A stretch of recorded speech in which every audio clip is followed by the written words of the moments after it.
From screen to shelf.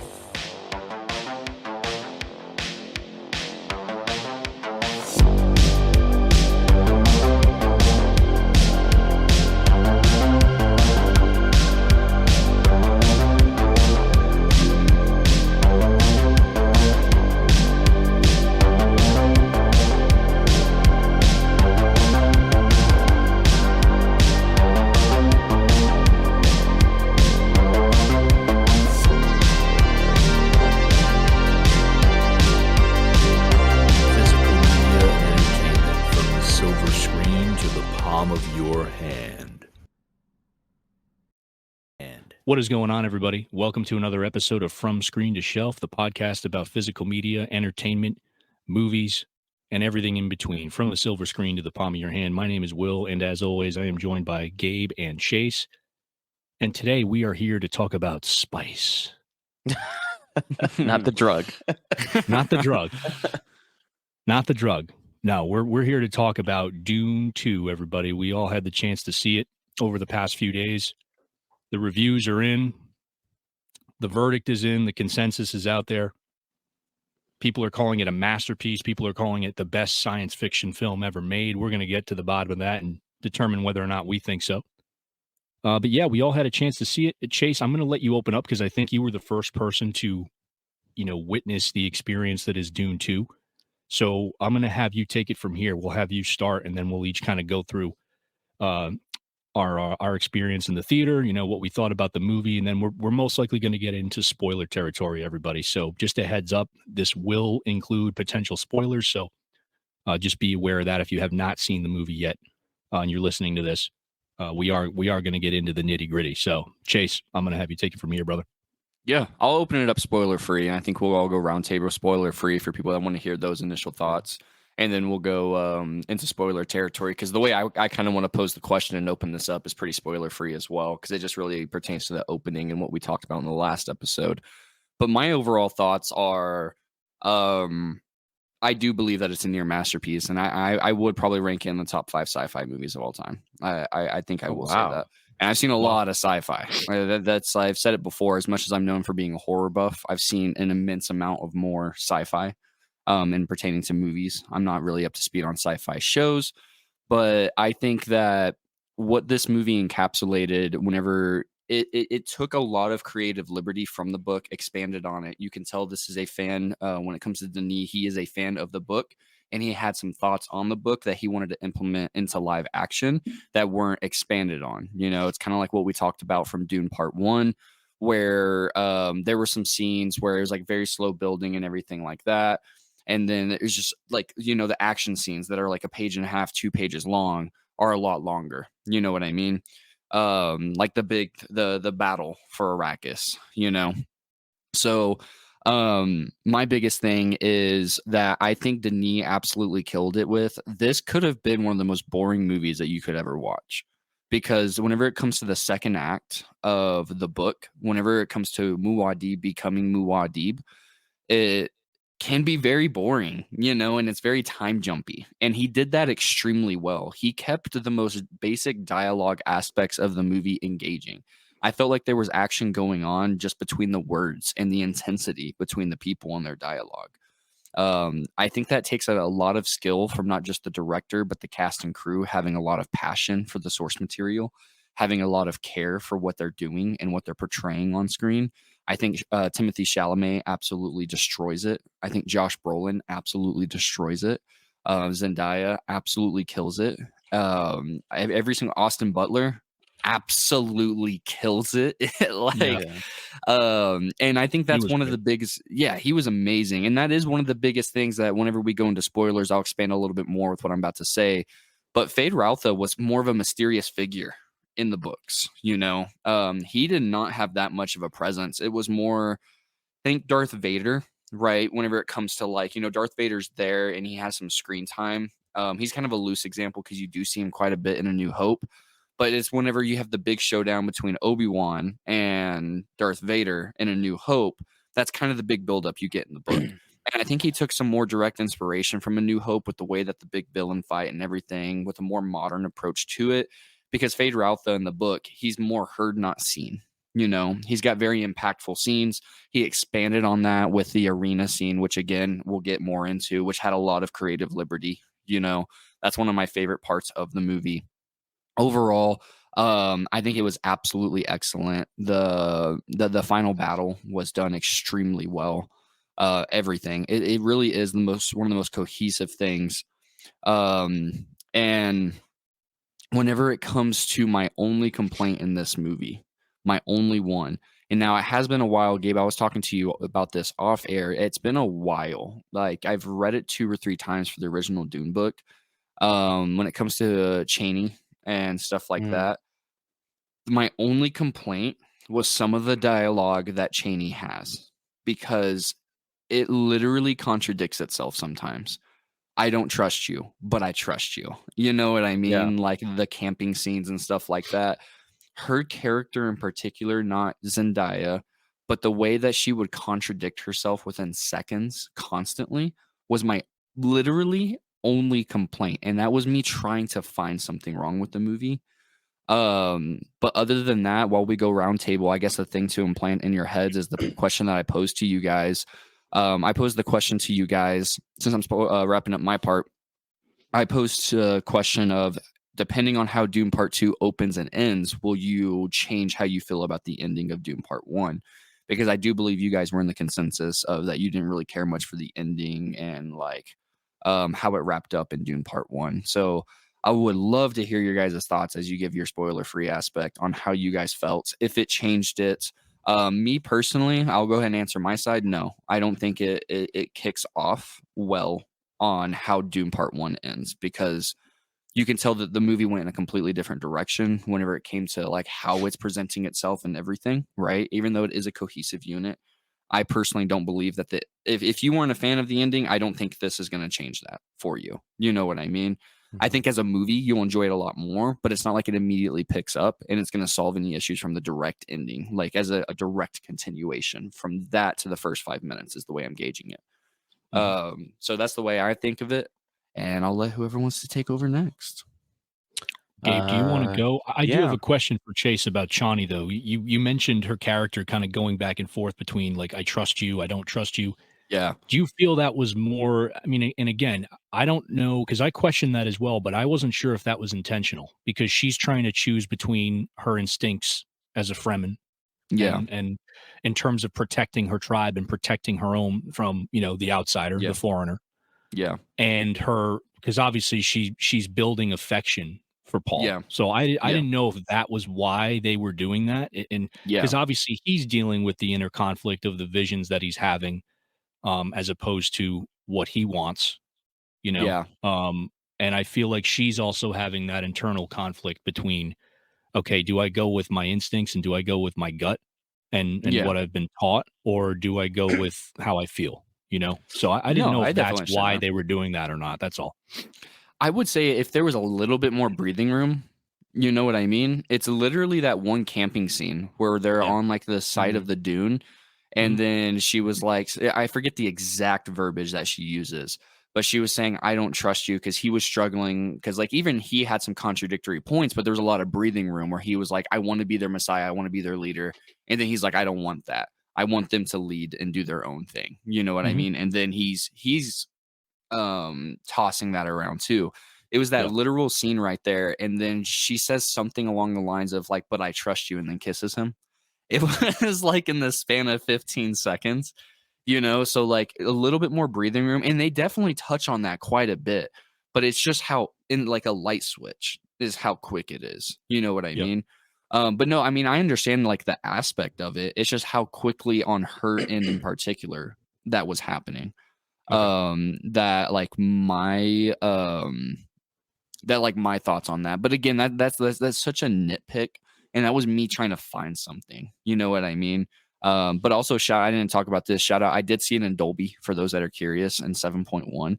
And the sound design is one of the greatest, if not the greatest, theater experience I've ever had. My seat was shaking in ways I didn't know that they could program those subwoofers to do. Yeah. It was wild. It was wild. He also had that popcorn bucket, folks. So you can imagine that things, things. He had it lubed up with butter too. The intensity was up to 11. Yeah, but just to touch on that Shawnee part, I kind of agree with Will a little bit. I think at least I saw it as like kind of just her, like kind of conflicted. You know what I mean, in terms of trying to kind of accept Paul into kind of that Fremen lifestyle, but also maintain a boundary too, because he's an outsider. And I think that maybe played a role into her kind of going back and forth with, her dialogue. And I think Paul gives her reasons to go back and forth too, because he'll say, he's just doing this for, like what you said, Chase, like he's doing this for the Fremen, but then he'll say, but I, there are things I need to do because of the visions he's seeing. So like I think Paul even gives her a reason to kind of go back and forth a little bit, because he's also inconsistent with some of the stuff he's saying. But yeah, I mean, I think that's like what you said, Chase. It's just kind of a nitpick. I mean, so like this movie, I saw it in IMAX, and now the way you guys are talking about Dolby, I'm going to probably see it in Dolby next weekend just to do a second viewing, just to compare, because I'm interested in seeing the difference. I mean, IMAX was a great experience, and the screen was massive, and I loved it. But I'm interested in seeing in Dolby Atmos. But this movie, man, everyone used that Empire Strikes Back analogy with this. You know what I mean? Before I saw it, everyone's like, this is Empire Strikes Back. This is the like most epic sci-fi adaptation of this generation. I like reined my expectations in because of that. And it still proved me wrong. I mean, it's still it's a freaking, it is a masterpiece. I don't know if it's like the top 5 yet for me. It's something I need to kind of, I think, process and maybe watch it a few more times to kind of say I could put it in my top 5. But it is a masterpiece. I think what Denis did with this, I think he went back to kind of the fundamentals of film and said, like, you know what, I'm going to make this like an experience. It's not like just a narrative, like he's telling a story. He's like, I'm going to make this like a cinematic experience. And you could see like he's just the way he shot it, some of the cinematography that he's just so influenced by like 2001 and like Blade Runner and movies like that, with some of the cinematography he had going on with Dune Part Two. I think the reason I loved this one so much is because I know Part One was just building up a foundation, but Part Two, I think what he does so well is he has so many different characters with conflicting like motivations, even on the same side. So like what we were just talking about with like Paul, the Fremen, like there are people who believe in Paul, there are people who don't believe in Paul. Even Paul's conflicted in how he should approach, taking out the Harkonnens. You have like Lady Jessica, who's kind of conflicted.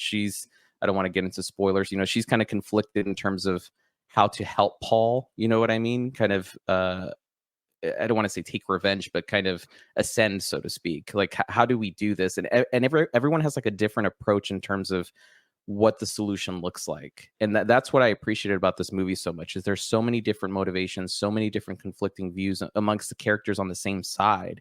You have the Harkonnens, who are just obviously like, they're just brutal. You know what I mean? I think they're just kind of black and white. But I think the characters that we're rooting for, all of them are kind of conflicted in terms of how to approach it. You know what I mean? And I think that's what made this movie so freaking amazing. And obviously the performances, the standout performances for me were Rebecca Ferguson as Lady Jessica. I think she freaking nailed it, man. I think she did such a freaking phenomenal job. Zendaya does a great job. Timothy Chalamet. And then what's his name? Oh my God, the dude who plays Stilgar. Javier Bardem. Javier Bardem. Yeah, okay. Javier Bardem. He was awesome. He just doesn't have the No Country for Old Men haircut. He's not shooting people with an air gun. Yeah, dude, he kills it too. I think everyone honestly kills it. And I think that's what did it for me, is just you have this deep story that could have been so black and white. Like what you said, Chase. I think you hit the nail on the head. Like, this could have been a very boring story. It could have been portrayed as a very just good versus evil kind of thing. And I think Denis really looked into the characters and saying, like, what's motivating Lady Jessica, what's motivating Paul, what's motivating Shawnee, and all of them are motivated by different things. They all want the same thing, but they all see different ways in terms of how to get there. And yeah, man, it's a beautiful freaking movie. And the same thing I said with Blade Runner 2049. You could take any frame from this movie and hang it up on your wall. Like, it just looks so freaking beautiful to watch. And the audio was great in IMAX. I mean, I'm sure the way you guys are describing Dolby Atmos, now I need to check it out in Dolby Atmos. But I think, and this may be blasphemy, and Chase, you and I might do a video on the book differences with the movie, but I think he honestly elevated the novel. I know a lot of people are probably going to get on me for that because he did make some changes to the novel. I think he took a lot more liberties with this one than he did with part one. I think part one, he was following the story pretty strictly. I think this one, he took a lot of different liberties with the source material, but I think honestly, for the film adaptation, I think those decisions were best. I think he did like what you had pointed out with Fade Rotha, who's not really like a presence in the book. I think what he did with Fade Rotha in the film, it elevated it. You know what I mean? It made it more kind of like where when you reach that final knife duel, which is in the trailer, it's not really a spoiler, but that makes it like a lot more climactic. You know what I mean? It makes it like it's the stakes are high. So I think all the changes he did and tweaks with the book, I think he did it knowing that he had film as a mechanism to kind of deliver it, and it was a different kind of vehicle to deliver the source material, and he took full advantage of that. So I think it's a great film. The only nitpick I had personally was the final battle. I think that it was a little too quick. I think that it lasted a few minutes, if I remember correctly. I mean, I know the worms attack, like, you see the troops clashing. A lot of stuff's going on with, and we're going to get into spoilers a little bit, but like with the Emperor and, Paul and then his little kind of encampment. But like a lot of the battle seems to happen off screen. And that kind of took me off a little bit because I know in the book it's kind of the same thing. It's like a few sentences. It's literally they raid. So it's like it's nothing crazy, but at least to me, and this is me growing up with like something like Lord of the Rings, you know what I mean, where you have like the Battle of Helm's Deep, which is like 30 minutes long. I wanted like a 30-minute long battle, you know what I mean? To me, it's like push this movie to 3 hours long. It's already grand, it's already epic. It's like just that's what I wanted. I wanted this movie to be kind of a 3-hour epic with like this huge battle at the end. And that's the only part that kind of turned me off a little bit. But I think that's nitpicking too. You know what I mean? I think with what he showed us with the battle, I think he did an incredible job and it looked beautiful. And this is probably some of the best imagery we've seen on film in years. So that's my only complaint. It didn't deter my rating, so I gave it like a 9 out of 10 on Letterboxd. I just posted my review last night. I still gave it 5 stars. I mean, like it's one of those things like with Godzilla where it's like I could give it 4.5, but it's like I'm gonna give it a 5 stars. I don't think that deterred it that much. But as far as the question you asked, Chase, I still see part one as part one. It's hard when I was watching it. Let me say this: when I was watching this, I'm like, man, I feel like this is elevating part one. But now that I've taken time to kind of process it, and the hype is out like of my system, part one is still part one to me. You know what I mean? Standalone. And it's a very standalone piece, and I think, I still think going back to part one, it's not that we didn't like. I'm trying to choose my words carefully here, man. It's not that me and Will didn't like the ending, and I know I'm speaking for Will a little bit. I think it was just kind of anticlimactic how the ending played out. For sure. I think that Denis, going back to part one, he could have still elevated that ending by making it a little bit more cinematic somehow. But I mean, that's just all nitpicking, man. I mean, like Dune Part One and Dune Part Two, like they're freaking literally modern sci-fi masterpieces. So this movie's it's a solid 9 out of 10 for me. I need to watch it a few more times to see how it ranks up against other sci-fi films that have come out. But Denis killed it, man. He's literally establishing himself as one of the greatest directors that we have right now. And now any movie that he comes out with, I'm going to be there day one because he's proved over and over again he can deliver. So that's my interpretation of Dune Part 2. What about you, Will? You saw it yesterday, right? I saw it Friday. I ended up seeing it Friday, luckily. My original plan was to see it Saturday because of work, but I ended up getting lucky and got out early on Friday. But gosh, there's so many thoughts, and you guys made so many great points, and I'm gonna try to tackle everything in a organized fashion here. Chase, to answer your question first. Now, this is what I was thinking about all week because I had seen part one again the previous weekend. And I remember, and in fact, it was Sunday night after we did our podcast last week. And I said, you know what? I'm going to watch part one again. I was at my girl's house and we watched it. It ends differently than I remember. and that's why my opinion is slightly changed, because you had made a point, Gabe, that you remember it ending after that final battle, the credits roll. I remember that too. And it's one of those things where it's like I'm trying to figure out, like, okay, is the home video release different from the theatrical release? Because they have that battle that we spoke of. And then after that, they're kind of wandering through the desert, and I believe it ends with I don't know if it's Stilgar's character riding one of the sandworms, and Paul kind of looks off, and everyone's kind of watching him, ride by on the sandworm, and he has some dialogue with Chani, and I think it ends right after that as they're walking, venturing into the desert. So that changed my opinion slightly. I still think that part one is its own unit, so to speak. I'm kind of with you, Gabe, but at the same time, because it doesn't end like I remember it, I've warmed up to it a little bit. Yeah. And I don't know if you guys have had a chance to watch it again since we had that discussion, because yeah. And Chase, what do you think about that? Because I that kind of, it's interesting because it's almost like they're giving us a tease of what's to come, right? Oh, for sure. Yeah. And I felt that was a good way to go out. Again, I still think it's slightly anticlimactic, but not as much as I remember. And for sure. It's so weird to think about because, you see movies in theaters and then you see them again when they come out sometimes. And it's one of those instances where I was like looking at my girl, like, I don't remember this. I don't remember the worm riding bit. Like, and again, it's very brief, but from what I remember, like, that's how it ends. And I'm like, I do not remember these scenes being in here.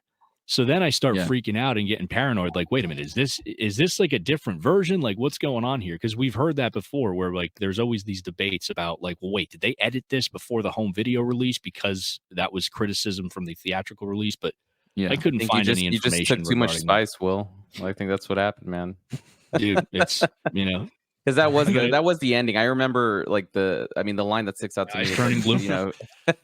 When he says, this is desert power. I think I remember that line at the end, right? Where so I do remember that scene. I just think that it's just the way Denis kind of executed it, where he could have, if he took this many liberties with part two, I think with part one he could have easily maybe just gotten them to, I think they're called sieges, Chase. I don't remember what they're called, like where they're all underground. Yeah, he could have taken them to the kind of the siege and made the battle like kind of like a grander spectacle, so to speak. Right. I think that would have made it a little bit more climactic, but I mean, it's still I still love part one. I mean, it's freaking masterpiece in its own right. I think all these critiques that we have are just kind of nitpicking, but go ahead. Well, what do you think about part two in terms of like the grand scheme of things?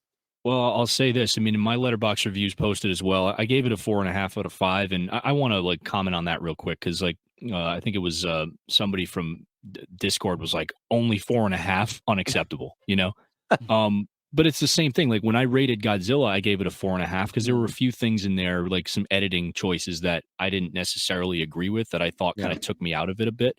And then revisiting Godzilla -1 minus color, I ended up giving it a 5. In fact, I changed my rating before we did our best of the year review because thinking about it again, and again, I'm someone like you. I have to see a movie at least twice to really digest everything.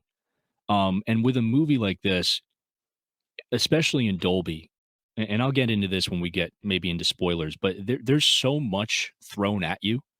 Yeah. And it's such a spectacle. There's so much going on, and it's so grand. Right. And so all encompassing that it's really hard to look at a movie like this and try to dissect it critically, because the first experience is just an overall experience. But if something does stand out to me, then I'm going to definitely note that. Right. So, it's very possible. In fact, it's entirely possible that I will revisit this. I'm actually going to try and see it later today with a buddy of mine because he's super excited. So I'm going to try to see it at some point tonight. It's entirely possible that rating will change. But I do want to play off of some of the points that you guys made. In terms of this being more of a cinematic experience and Denis kind of realizing that with part one, he tried to follow the books a little more closely. And this is why it's interesting to hear you guys talk about it, because you guys bring obviously that perspective. Me, not having read the books, it helps me to hear you guys talk about how closely he followed the books, because that gives me an overall idea of what fans of the books are thinking, right? And obviously you guys are only two people. You don't make up everybody, but For sure. I'm glad, like it made me feel better to hear you say, Gabe, that you think it elevates the novel, right? And that he took those creative liberties, because this movie, they don't make these kind of movies anymore. This is an epic, and we don't really see a lot of those anymore. I mean, we can call the Star Wars films epics, but those had mixed reactions. You know, a lot of people did not like the way that they handled those films. This is a science fiction epic that the majority of people that have seen it love. And as far as Denis kind of approaching it from the standpoint of, you know what, I'm not just going to make a science fiction movie. I'm going to make this an experience. I think that that's something that today more than ever is needed in order to get people to say, no, you know what, you have to see this in a movie theater. I mentioned that in my review. I think this is a movie that if you really want to take it all in, if you really want to experience this world and these characters and what's happening, you have to see this movie in the theater, because the sound design in this movie, seeing it in Dolby, and this is my first movie in Dolby Cinema. I drove 70 miles to see this movie. Damn. Yeah. And I was spoiled. Yeah. It was worth it. Spoiled. Yeah. Okay. The sound design in this movie It's crazy. is just balls to the, like, it is just bonkers. Okay. Yeah. And like, I don't even know, like, any big movie that comes out now, like, I don't know what I'm going to do. Yeah. Because Drive 70 miles now again. it's a matter of, what, do I drive the 70 miles again to see this? Yeah. Now you know But why I do think- it. Yeah, and Chase has been, you know, singing the praises of Dolby Cinema for quite some time to both Gabe and I. And you know, these guys are lucky because they have one, you know, closer to them. I don't have Your that way. luxury, but Yeah. it was worth it, dude. I mean, I still think this is a near perfect movie. It obviously, there's one thing that I'll get into that I kind of took away as not necessarily a negative, just something I wish we had a little more of. I wish the more human moments were a bit more elevated. But I think, as I was saying before we rolled, this movie is so grand. There's so much happening, and those action sequences are so well done. They tend to overshadow those human elements. But I also think it's because I saw it in a Dolby Cinema. Those human elements in the more intimate moments, they are overshadowed by those bigger scenes. I think if you were to watch this on a home setup, I think it would be more of a balance. And that's strictly because of the sound design, because when those battle scenes happen, when the action sequences, it's just, your like a ears slow are just rise and assaulted. It is just, dude, it is just a crescendo and an assault on the senses. Yeah. And Gabe, I'm not trying to hype this up, but I mean, really, like Chase said, his seats were shaking. Like my seats were shaking. The final battle of this film, the final assault on the Harkonnens at the basin there, where the Emperor's ship is, that's one of the greatest things I think I've ever seen on a screen. And it's because of the score and the sound design. It just makes it larger than life. You know, it was incredible. You know, it really is a well-made movie. And yeah, I mean, I go back to what I was saying. I think we need movies like this to kind of set an example, especially for big budget blockbuster filmmaking, because there's talk these days about, you know, Hollywood and overinflated budgets, especially with Godzilla -1. That movie really kind of reinvigorated that whole debate as to, you know, what's going on with Hollywood and why they're throwing all these money, you know, all this money at these movies that don't necessarily make returns and aren't necessarily resonating with audiences. I think Dune and this film Part Two are perfect examples of how to do that the right way. And you know, you look at the cast in this film. This cast is stacked. There is so many unbelievable actors in this movie. And that's the other question you have too when going into these kind of things. It's like, well, I hope everybody's like really on their game, and everybody is. There's really not a bad performance in this movie. No. I agree with you guys about Austin Butler is fantastic. He's just right. He doesn't go overboard with his performance, but everybody has their kind of moment to shine. Even I think her name is Lee Seydoux. who plays one of the she's one of the Bene Gesserits. She's Oh, not on even in this the movie with long. She has Florence? like less. Yeah. Yeah. Yeah. Her and then Florence. They're not in this movie long. That's the thing. Even the actors that are not that don't have a lot of screen time do incredibly well. Like Yeah. everybody has their moment. There really isn't any bad performance in this film. I think Chalamet is much better in this movie than he was in the first film. Yeah, for Agreed. sure. I agree about Rebecca Ferguson. She is fantastic, and especially with Rebecca Ferguson, there's just something about the way that they capture her on camera. The shots of Mhm. her and like even her looks. It's one of those things that's incredibly subtle. It reminds me of something like Once Upon a Time in the West. I talk about that movie all the time in regards to the way that the characters are framed in the shot and the cinematic language and how you can say so much with so little dialogue. And it's all how it's shot. Mhm. And I think Denis has figured out a way to capture that. And I think Yeah. that's why this movie resonates with audiences. It's like even in those moments, like with Rebecca Ferguson, like just the looks that she had, Yeah. like it's just I don't know. It's A lot just, of close-up shots too, like just There's the a lot of camera like close-up right shots. almost in their face, but you really get a sense of like what they're feeling.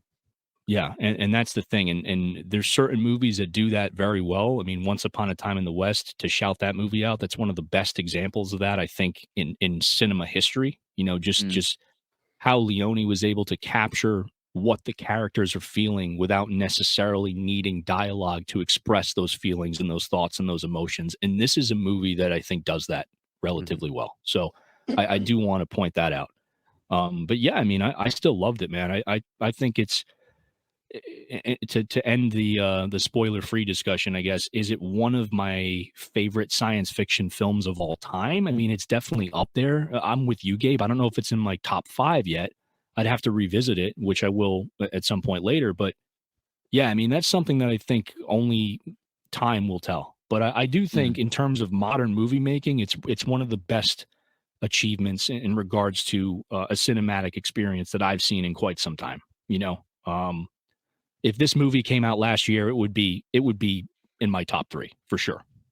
Yeah. It's right up there with Godzilla -1. I don't really want to even compare it because it's apples and oranges, right? It's a completely different type of story. But in terms of a cinematic experience, it is It's one of the best. unlike anything I think I've seen in some time, and that's saying something. And I think it's something we need more of. So pay attention, Hollywood. Yeah, 100%. We I think want at the end more of the movies like this. decade, I mean, we're going to be old farts by then, but if we like 2030 hits, I Yeah. think this could probably hit top 10 for Yeah, sure. for sure. Yeah, I As mean, like top we'll 10 see of what the else we last get, but decade. Yeah, but I think that he just did such a fantastic job with it, and I think that Denis, he's just a talent, man. I think that he cares about the cinematic experience. Like he cares about film, he cares about narrative. He actually had an interesting, I don't know if you guys saw that news article where he said he doesn't care about dialogue much, which was an interesting take. But I think he does care about the cinematic experience, and not a lot of directors do. I think he really puts emphasis on making sure that we have something that's I wrote this in my Letterboxd review. It's not just something you go see. It's something that you feel even after like the credits roll. You know what I mean? It's something that when you reflect on, you're like, man, I remember those feelings I had watching that movie. Yeah. And he nails it, man. Freaking masterpiece.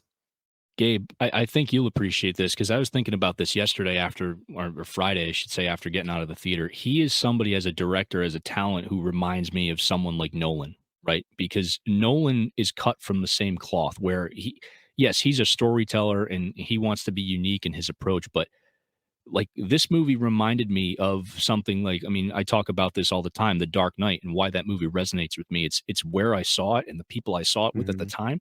But it was those moments in the theater where the audience is just completely captivated by what's happening on the screen. And Nolan is another director that understands that. He knows how to work an audience. He knows how to.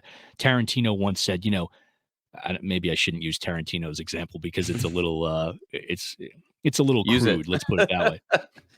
Tarantino's like, as a director, you're jerking the audience off. You're jerking them off, and he's going on this whole thing about and then it's like, and here's the moment where you give them blue balls and make them want more. And it's like weird. Like Tarantino has a whole thing about that, about playing the audience like a fiddle or an instrument. right? And you're the maestro. You know, Mhm. you're controlling how the audience is reacting. And I think Nolan is someone else who understands that, and I think Denis is in that, he's in that wheelhouse as well.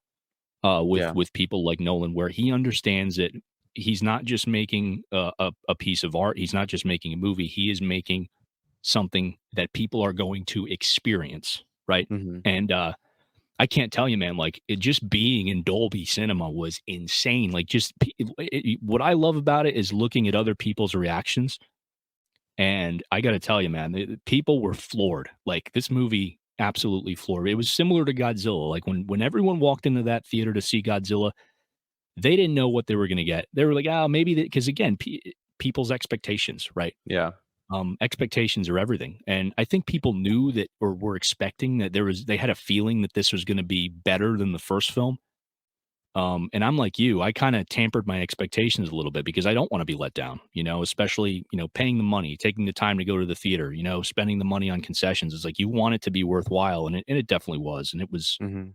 very, very, very enjoyable. But being able to see it in the movie theater, I think is going to make or break what people think about this movie in the long run. So I would advise anybody that's interested in seeing it who hasn't seen it this coming weekend, definitely check it out. Try to get to a Dolby Cinema, see it in IMAX. Gabe, you can probably touch more on the IMAX stuff, especially if we The get into IMAX was spoilers with like fantastic, man. I mean, specific shots. it But the only thing that sucks, I think I texted you guys. I had the original where I live. There's an original 143 screen where they used mm, to have the 70 millimeter IMAX projection.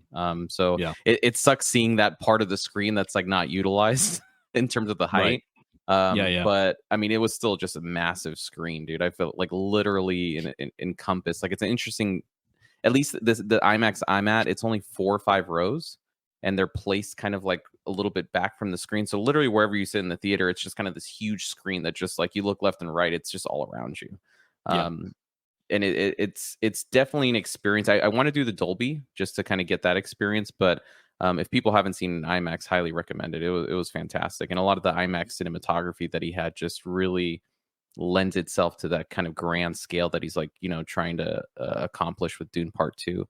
Hmm. And before we get into spoilers, there is, if people want to Google, I don't know if you've seen it, Will, but there's 2 videos with Nolan and Denis talking about Dune. So they did one for Dune Part One, where Nolan interviewed Denis, and I think they just did one recently with Dune Part Two, where they Okay, talked about Dune Part Two. And I think awesome. they're colleagues. They're pretty close in terms of like working together and staying in touch with each other. But I do see similarities in terms of how they approach material. Hmm. Um, but yeah, so let's kick off into the spoiler territory, which is Let's going to be rock. interesting. Yeah, because like there, I got a I lot. mean, yeah, I know, and I don't know how much. Chase, you can start off because I don't know how much we should talk about the differences with the book, because I feel like that might be a spoiler Yeah. too in and of itself. I don't know if we want to leave that for another episode or if we just want to leave it for like spoilers in the movie itself. So I've got a couple of things whenever it comes to the way that people are taking the absolute wrong message away from this movie is how I want to open it up. Hmm. Dune, he wrote many more books after Dune because people thought that Paul Atreides was a hero. If you watched this movie and took Paul Atreides away as a hero, you did not understand the movie. You did not. Mhm. Paul Atreides is not a good person. And they show the evolution of somebody who has good intentions. You can literally watch, if you took the scene when he's underground with all the Fremen and he's literally ostracizing all of them, telling them, come Hmm. at me. You can't come at me. I will annihilate all of you, essentially, not a single person in here. And they all get up in arms. And then, then they realize he's the prophecy because he's going in on their futures and stuff like that, right? Like, okay, so I ended up on a Twitter thread. That was my first mistake, right? So like there was just this chain of people that were saying that like he falls underneath the white savior like trope. If you Yeah, took that away from this movie, you did not pay attention to it. He literally, whenever Frank Herbert made the original book, and that'll be as much as I compare it to, he wrote more sequels to push the agenda that you did not read this book right. You did not. So whenever it comes to Paul, he's not. I just want to get that out of people's head.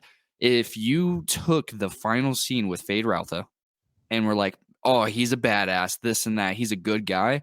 No, listen to what he says. This guy is falling into madness. He's falling into power. He's becoming everything that he should not. So I wanted to stomp that out for people that got this far for the spoilers. Like, Paul is not a hero. He just wants the power. That's where it comes, right? At first, that's not what his initial journey is, but as he becomes powerful and he becomes the prophecy and everything like that, that's what it transpires into, right? It's about what power does to somebody and how you can lose yourself, right? So I got over that one. And then to another point, whenever it comes to the movie, the gladiator scene, one of the greatest things I've seen in cinemas. Shot on That was infrared amazing. cameras, by the way, if people didn't read about that. Yeah, really cool technique. That was great. Everything from like I even really one of the more minor scenes that I really liked is whenever one of the Bene Gesserit take the box. I forget the actual name of it, and they're trying to get to Fade Routha, and they're trying to see how they can control him, and they realize that like sexual desire is like his biggest like downfall. Yeah, I just loved that whole scene. There was just so much emotion, and it's really the only time you kind of get that vulnerability. I don't recall that being in the book either, which is cool. That's why I wanted to bring up in the spoiler part of this is like the biggest differences where he got me to care about somebody that's really a ghost in the wind and is just like this demon in the night that you really don't hear about much. You hear his name a lot. Shout out Dave Bautista. One of my favorite scenes and actually gave me chills was whenever he's like, who is this Muad'Dib? Who is this? And he goes to raid him, and then you just see like Paul coming in. He's like, oh, and then he just turns tails and run. And then the part with Chani, and then them on the little dock. It was just so cool. Like that part scene was genuinely really well done. Yeah, like, and that really gave me like, chills. And one of the more powerful moments in this movie that gave me actual full-on chills was anytime they used, I believe in the movie they call it the shout. I don't think they call it what it's called. And they call it the voice in the movie. The voice. Yeah. But in the book, correct me, Gabe, it's called the weirding way. Right? I think they used it both terms. I could be wrong, but I think they've used the voice and the weirding way in the book. Because I was going to ask you that, because I don't recall them using the term the weirding way in the movie at all. I could have just been... Not at all. You know what I mean? Okay. I didn't hear it, yeah. Okay, I wanted to make sure because I was like, okay, so it's the same thing, right? But anytime that they use the weirding way or like the voice, chills. Especially in Dolby. Well, you have to back me up on that. You guys are killing me with this Dolby thing, man. It was insane, dude. Even at the end when he's like silence, I was like, "Holy shit!" Well, that's the thing. The layers of dialogue were incredibly well. Like again, and that's the thing with Dolby. That stuff that you wouldn't necessarily pay attention to in a standard screening. It's so much more powerful. That's the word I'm looking for. Powerful. And elevated. It's just elevated, it just really, you just get absorbed into that experience. And I think that's why something like this, Dolby is perfect for this kind of movie because those scenes are just elevated scenes that would normally come across as like, oh, okay, well, it's still kind of cool.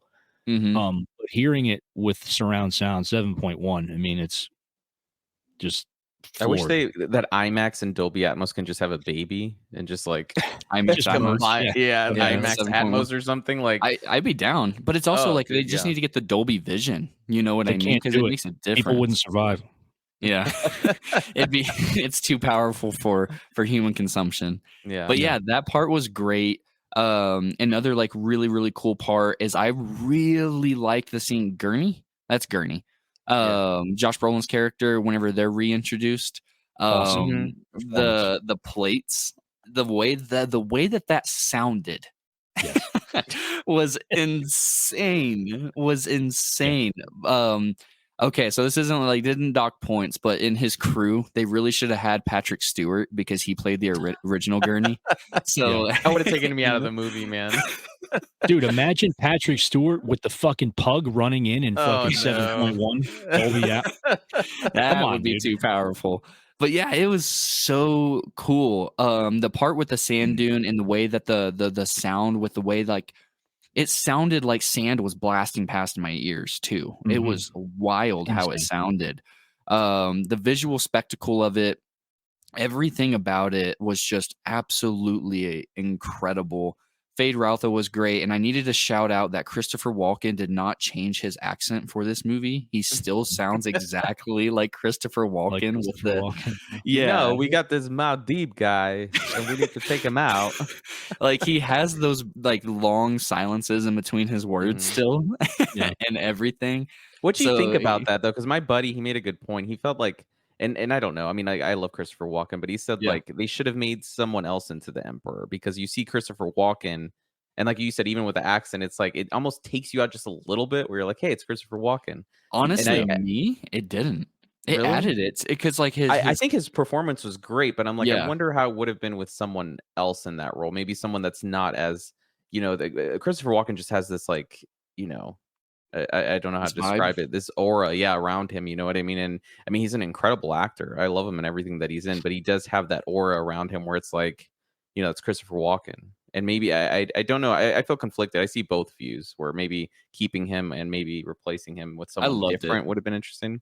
It But really got me in it, man. Like, like one of the things I will say is like seeing an older Christopher Walken versus like the most recent series of movies I went through that had him in it was the Prophecy series, and he's really, really good in that. And just like he killed the menacing aspect of it. Like, he can't fight, but I mean, he's got a lot of power, and the way that he conveyed himself, the way that he talked was very elegant, very superior. You know what I mean? I think it fit it really, really well.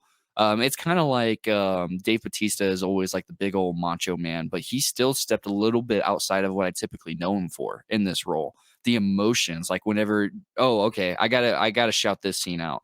I forget the name of the dude, but whenever he's like pissing him off, and they're all in like the meeting room, and he was like, "Why would we do that?" or something like that, and the guy keeps like rebuttaling him, and then And he he just takes smashes his head. Boom, boom. Yeah. Oh, perfect. Perfect. That was kind of because that was very earlier on in the movie. I want to say that was around the 20-30 minute mark. That was one of the things that let me know, like, okay, we've upped the intensity a little bit. You know what I mean? It's not to say that the first one wasn't, but just like the intensity, the acting, that let me know, like Dave Bautista, he was already a little bit menacing in the first one, but everybody elevated everything they had going on. So yeah, unless I'm forgetting something, I got to shout out that gladiator scene. That can't be shouted out enough. The individual that played the Baron was great. Yeah, I always butcher his name, dude. He's Stellan Skarsgård. Salas, yeah. Yep, Incredible Skarsgård. actor.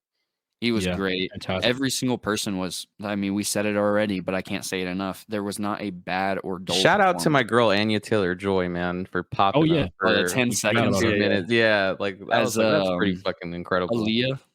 Yeah. So they gave her a little bit of a glimpse of that. That was cool. And one thing I will kind of, since we're on spoiler territory, one thing I kind of will talk about is like, I don't think people are going to be, it really depends on how they're going to do, because they really set it up really well for a part 3, right?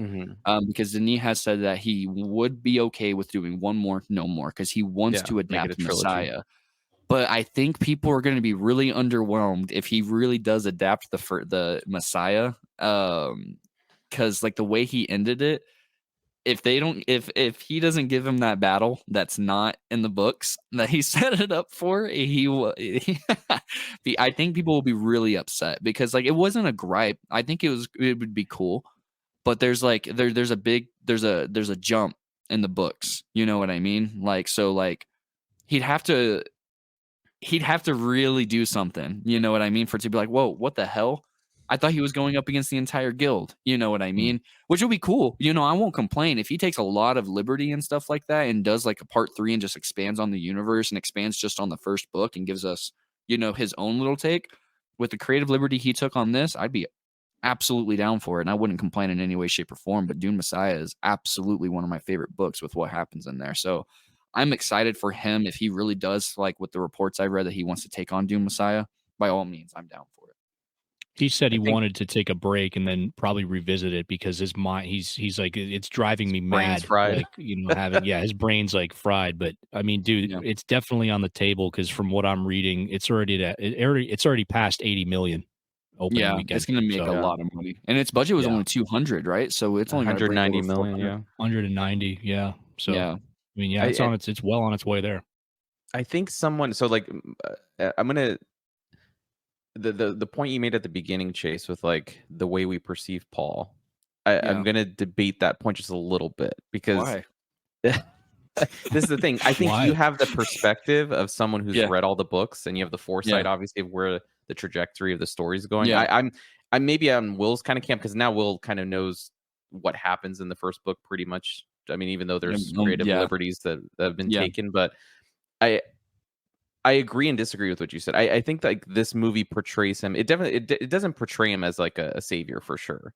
I think that he definitely it gives us kind of like a Paul that's kind of like he's done some horrible things to get to where he is. You know what I mean? But the interpretation I got from someone who's only read the first book is like this is a guy who sees maybe what he needs to do for quote unquote, and I said this in my letterbox, kind of what is victory, right? Like what is that supposed to look like? And I know that I even said that in my letterbox review, and you just mentioned that line. The first line of my letterbox review was from the book, "The people who can destroy a thing, they control it."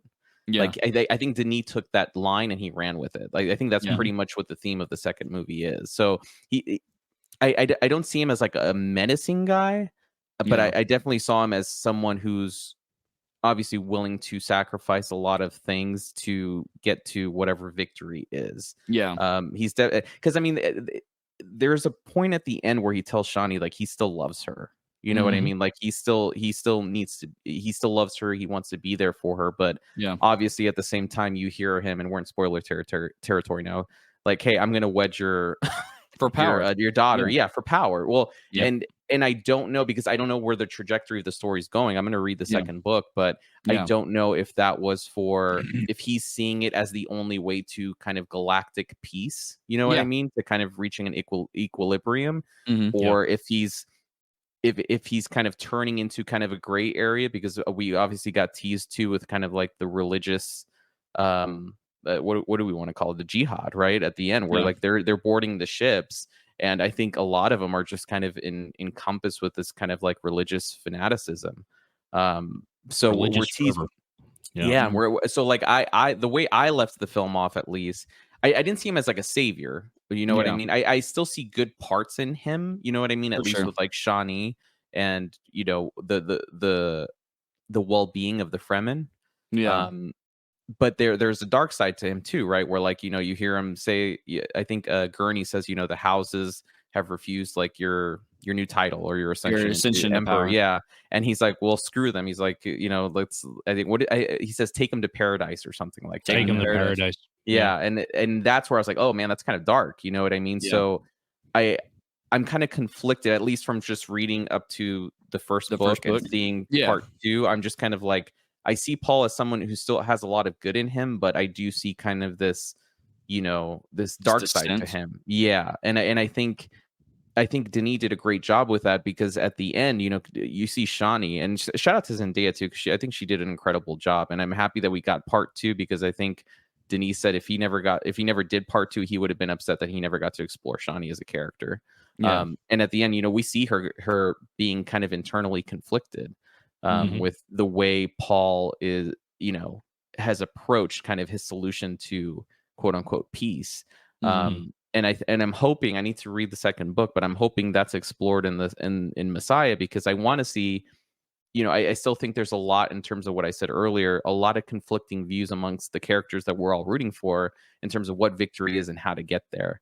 You know what I mean? Whether it's Shani's view on what victory and peace is, or Paul's, or Lady Jessica's, or even the Bene Gesserit. Like everyone has just a different perspective, and that's how I viewed Paul at the end. I definitely didn't see him as a savior, but I also didn't. I didn't get to the point where you said like it was like he's just not a good guy, because I still see some good redeeming qualities in him, and I don't know.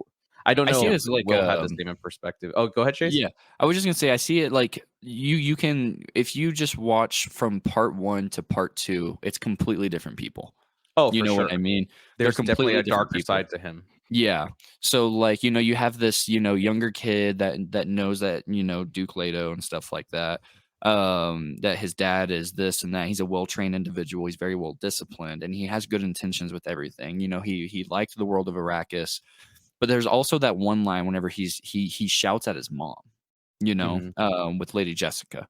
And so like you can see it slowly but surely, but it was really that, like, if you are a good person, you would not talk to your people like that. You know what I mean? Whenever they're all underground and everything like that, because you're just instilling fear at that point. That's not leading with love or power or admiration. That's just instilling pure fear. Look what I can do.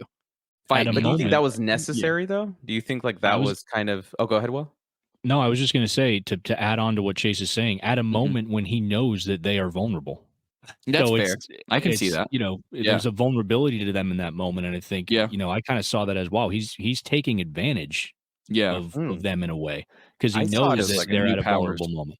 I can saw it see as that. almost a necessary, like, because this scene played out in the book as well, almost to a T, It did. where It did. he's, you know, he has this speech with the Fremen, he's being very assertive and aggressive, and even you hear Lady Jessica kind of talking to herself. She's like, "This is too much." Like, you know what I mean? Yeah. Like she's going too hard. Like this, you need to kind of rein it in.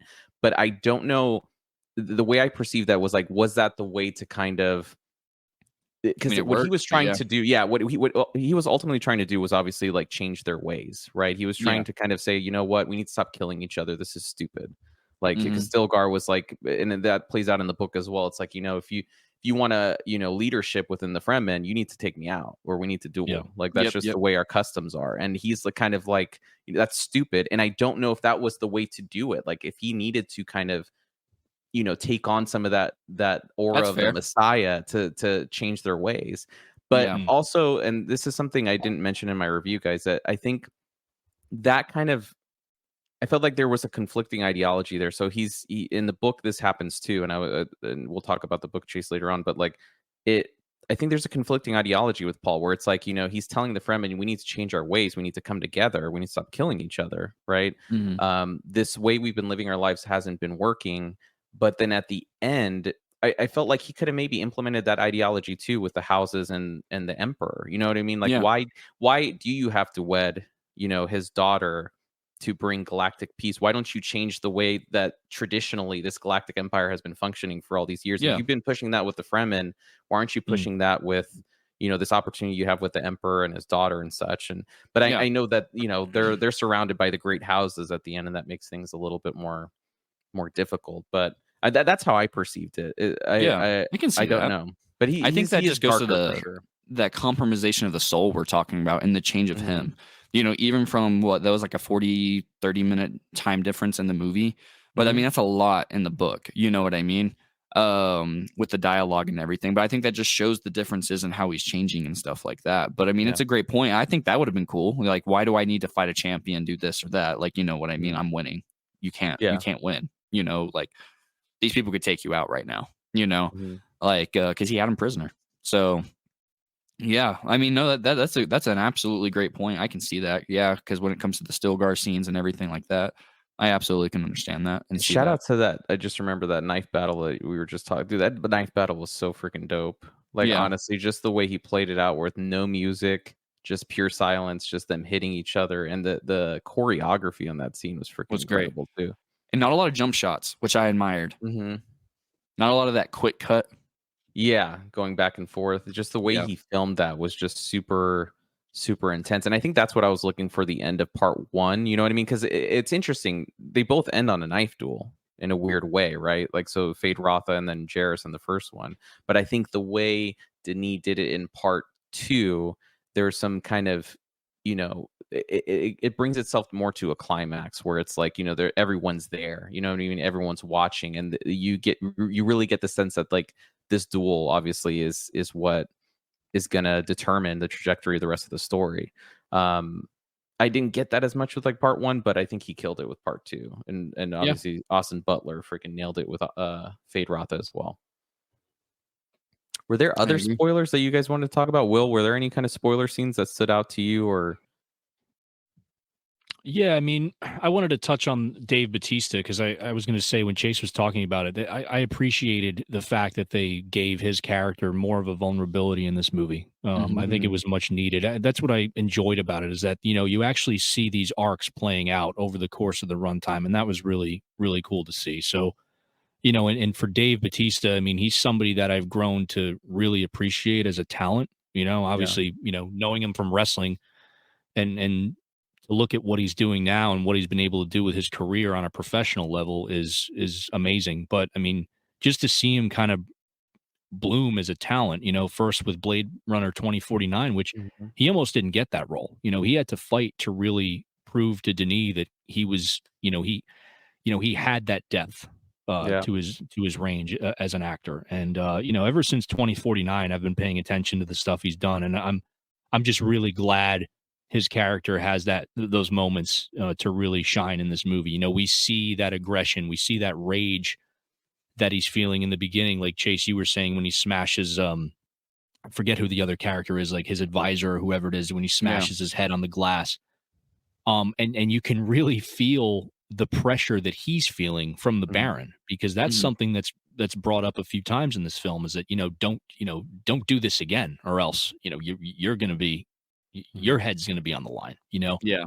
And that point's made to Dave Bautista's character a few times. And, as a viewer, you feel that, you feel the conflict and the, I guess we can say, yeah, I mean, more so the tension that he's feeling, in regards to his position among the Harkonnens. So I really liked how they did that, and I like how they showed that moment of vulnerability, especially the scene with when he's running away from Paul in the desert. That was really well done. It's Oh one of yeah. those moments where you're like, oh shit, he's afraid. Yeah.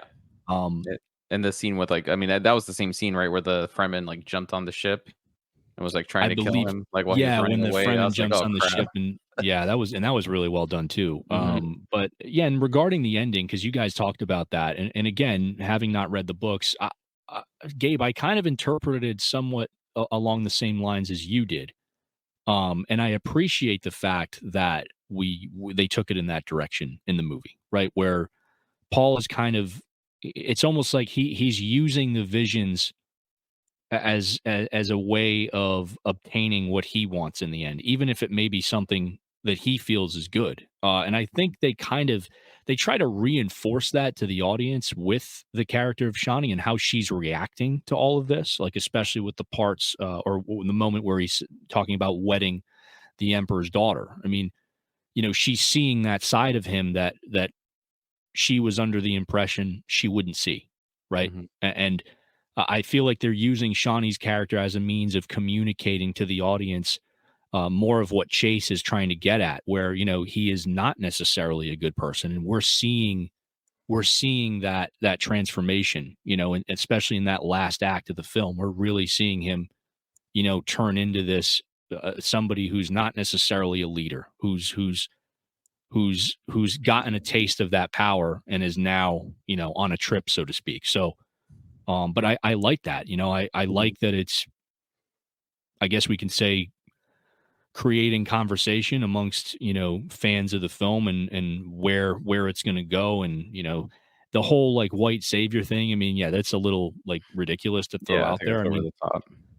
but yeah, I mean, I don't necessarily take issue with it. I like the fact that they're turning him into that somebody that you don't want to root for, right? Yeah. And Almost I like think that's the interesting. Godfather in a way, right? Where it's like, you get Yeah. Michael Corleone, where he's like just this humble dude, not humble, but I mean, he, Mhm. he was a good dude. He was a soldier. He was trying to break away from his family in a way. And then through the course of three films, you just kind of see him spiral down Yeah. into this, abyss. And maybe that's what's happening with Paul. I mean, Mhm. I need to read the next book to kind of see, but um, I do know that a lot of people say the next book is kind of dry. It's more political.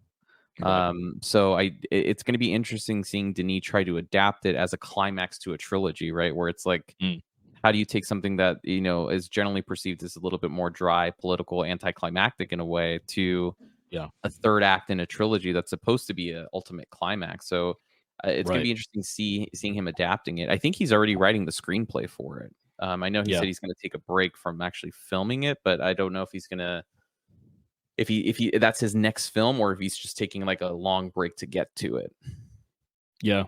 I mean, there's a few other scenes I can talk about. I mean, the battle scene, the final raid on the on the basin there that I mentioned briefly earlier, like when I forget their name, I said it in my review, and I'm already misremembering their name. The other forces that are there, the Emperor's troops, the Emperor's forces. Yeah, the Sadakor. When those sandworms emerge from the dust cloud, you just, and especially and Chase can maybe back me up on this, in Dolby, like you feel that, like you feel that moment. He's gonna go see it after this. And dude, it's like the look on the soldier that the close up of the first soldier where he's just looking up and shitting himself because he knows what fate is about to be unleashed upon him. Like you feel that as a viewer when you're sitting in your seat, like holy shit, this is crazy. And again, I said in my review, it's one of the best moments I think I've seen in a movie in quite some time. Yeah.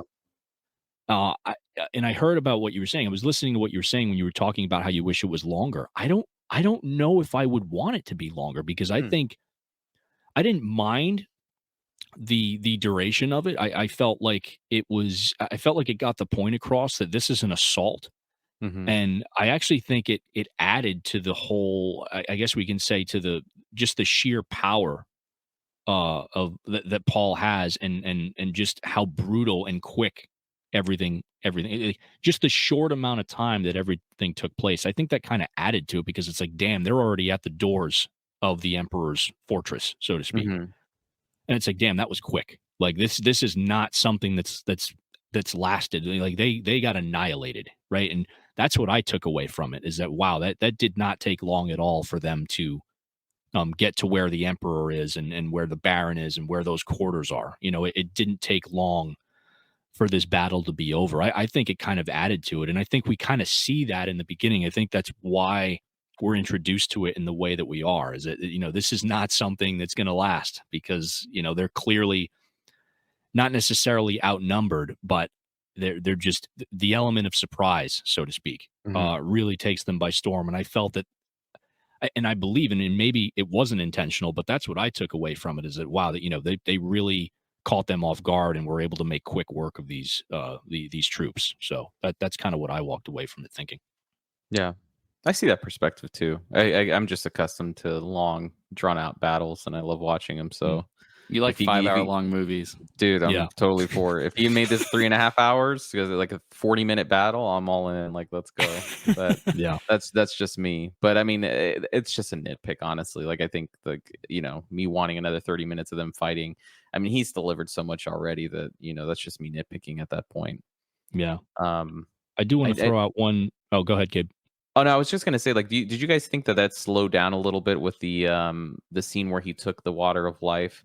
I felt like that was the only part where like the pacing kind of differed. Like there was just this perfect pacing, and then it hits that part where he takes the water of life, and then it kind of, I think it slows down, but just like kind of, it's a little bump in the road before it kind of reaches that same pacing. Maybe. It's funny you mentioned that. Yeah. I was expecting that to be a little more climactic, to be completely honest with you guys. And again, maybe in the books, I don't know how close that is in terms of an interpretation to the books. And I was going to ask you guys that, because when he takes the water of life in the film, I was like expecting more of a reaction, so to speak, I guess. And it was kind of like, okay, he drinks it, he's got the visions, and then he's just kind of like laying there. I was just expecting a little more to happen with that. So, and I don't know if you guys feel the same way, because I kind of felt, and I guess what you're saying, Gabe, that's kind of where things slowed down when I wasn't expecting them to. So yeah, I would say it is much different, because there's actually an entire plot point that's not in the movies at all,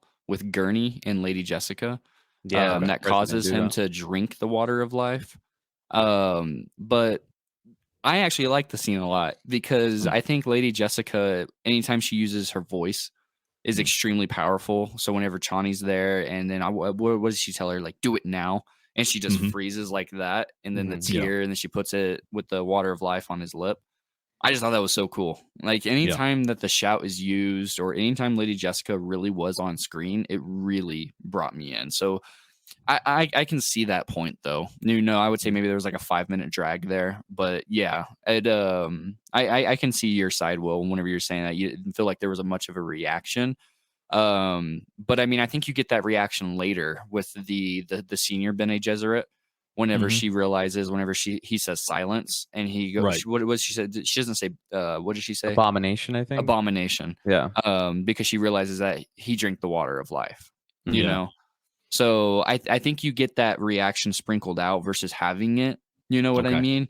At least personally, but I mean, yeah, I mean, with the way they did it in the book, I think it could have been a lot better, but I actually like how they took Gurney, in this one a little bit better, because I mean, it could have just felt cliche with what they do in the book. You know what I mean?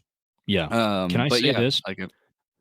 I guess the reason why I'm thinking that, Chase, is because when Lady Jessica when she drinks the water of life, she had much more of a physical, her body reacted to it. And they say this line in the movie that, a man cannot survive drinking the water of life. So again, and having not read the books, I was going by what happened with Lady Jessica, thinking, okay, well, if that's what it did to her, like, what is it going to do to him? And I think that's fair. It was kind of less, what happened was not what I was expecting. I guess I was saying I would expect him to react more so physically, at least at first. Right. So, that's fair. Yeah, it was just a bit different than what I was expecting. But again, not necessarily a negative takeaway. I just felt that for that reason, it tended to drag a little bit for me. That's the one point in the movie, like as Gabe said, where I felt there was a little, blip in the pacing. But I can understand that. That's valid. Yeah. Yeah, especially when you compare it to like Lady Jessica's scenes versus what happens. I think that's a perfect way of phrasing it.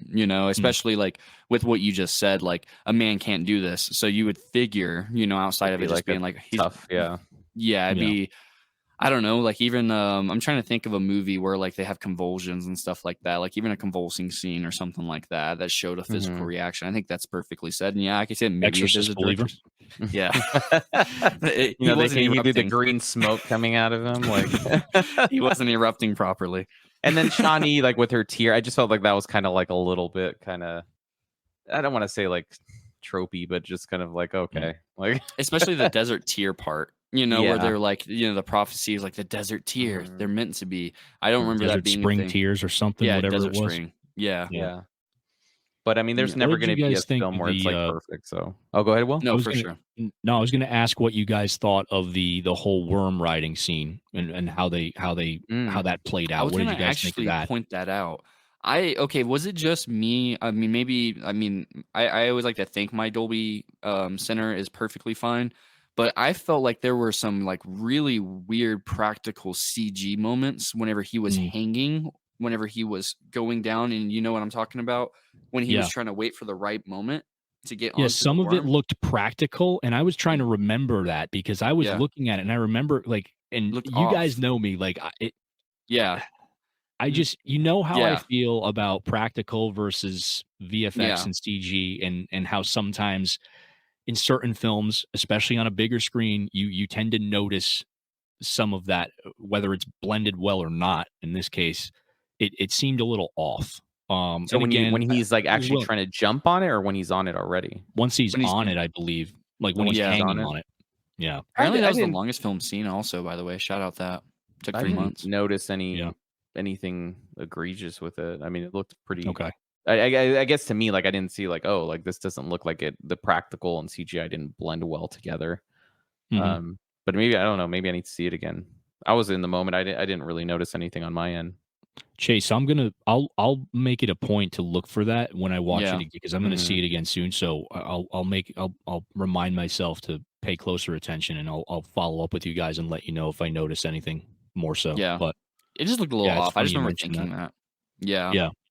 Austin Butler, I think, was fantastic, and it's kind of funny. I read someone is like, was it just me, or is Austin Butler walking around this whole movie with sexual tension with everybody that he communicates with? Because he's just got that look where it's almost like he's scoping everybody out, like when he's having, whether it's a conversation with somebody or someone, like when Paul walks into the room and there's the whole thing going on with the Emperor, he's just kind of hanging out in the background, just kind of like sizing him up, Yeah. Horny Ralph. Kind of funny. Horny Ralph. Yeah. I think he's just like Yeah. he's just a very his characters. I mean, he's so brutal, but he's also kind of like this voyeur where he's like, he is like he's psychotic. He's just he's sizing everyone up and seeing like I think his character's like can I take this person on? Mm-hmm. Yeah, And I think that's his character. One of the best transformations that we've seen from Austin Butler. I mean, he hasn't, not that he hasn't been acting a while, but I haven't seen him in that many movies yet, right? So for me, him as an actor, like I'm still kind of discovering his filmography, but I think he absolutely killed it. I think at first he was unrecognizable. It's like I had to remind myself, like, holy shit, that's Austin Butler, So they did a really great job with the practical effects makeup with him. I thought it was fantastic. So shout out Elvis. Really good. He's great in Elvis. If anybody's curious about a really great movie, he plays Elvis Presley in Elvis, and that's a he's in a new biopic. He's like in a new motorcycle, like I forget what it's called, like the biker. I don't know what the title is, but he's in a new like motorcycle movie. It looks really good. With Tom Hardy. Yeah, as well. It looks pretty good. But I mean, I don't even. There's really not. Everyone much did a great job. Yeah, everyone killed it. I was going to say this to you guys too. I really liked the kind of, I guess we could say it was some comic relief from Stilgar, Javier Bardem's character. In this, I thought they did it. Yeah. It wasn't like but they didn't go overboard with it. It just gave me a few laughs. I think that was a nice way to break up some of the tension, in those moments. So I the religious kind of fanaticism points where it's just kind of like funny where you see how invested he is in it.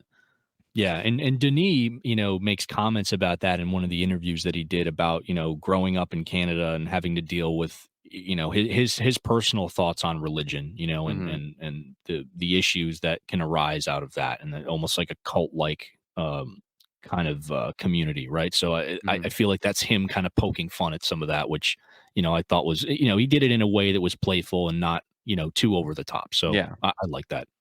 So I mean, not much else. The score, we can talk about the score. Shout out to Hans Zimmer, man. But he always kills it.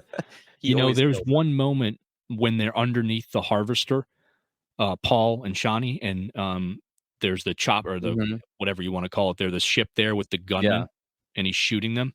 The Thropper. I loved the way that they cued that with the music, where you see the ship explode, and then they run across to the other leg of the harvester. Yeah. And you see the wreckage falling, and as soon as that wreckage hits the ground, the music kicks back in.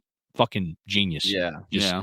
Really, really fantastic use of it's one of those music. movies that or one of those scenes that gives you goosebumps for sure. Because I remember seeing that thing crashing with Zendaya running with the rocket launcher. I'm like, man, this looks fucking fantastic. And then with the sound on top of it, it's freaking. You don't get that often. And it's goosebumps, dude, because like you and this is what I mean, where it's like the music and the visuals accompany each other so well. This movie would not be the experience that it is without the score. It just, the score is what really elevates this movie, and I think it's all the more reason to see it in Dolby, or a theater that has Dolby Atmos surround sound, which obviously it's not on the level as Dolby, but I just think it's worth it because it could change your whole perspective of the movie depending on how you're watching it.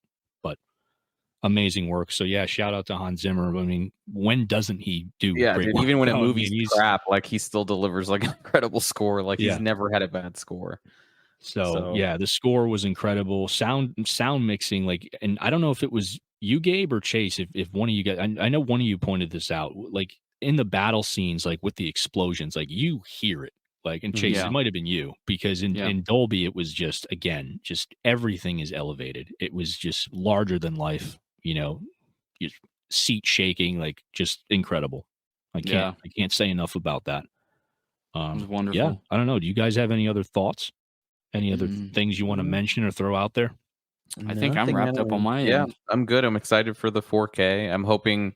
I mean, I don't. We didn't get it with part 1, but I'm hoping maybe we get some of that IMAX, aspect ratio changing with the disc on part 2. I think that'd be pretty cool, but we'll see. And for anybody that's interested in that, I believe the 4K is available on Groove. It's available on Amazon. I think Walmart is also, they've listed it as well. So right now it's still available. I'm not sure how. I'm not a fan of the domestic steelbook though. Like it's just the worm by itself. Like I kind of wanted something a little bit more, but it still looks good. But I'll probably get the foreign releases too. But I think that wraps it up, guys. I think we all are kind of in agreement that this was a masterpiece in its own right, even though we had like just small critiques with it. I think that obviously the level of quality that Denis brought to the film kind of overshadows any small critique that you may have with the movie. So if you guys have not seen Dune Part 2, check it out. It is a masterpiece in modern sci-fi, and we highly recommend it. Absolutely. Thank you guys so much for tuning in. My desert, my Dune.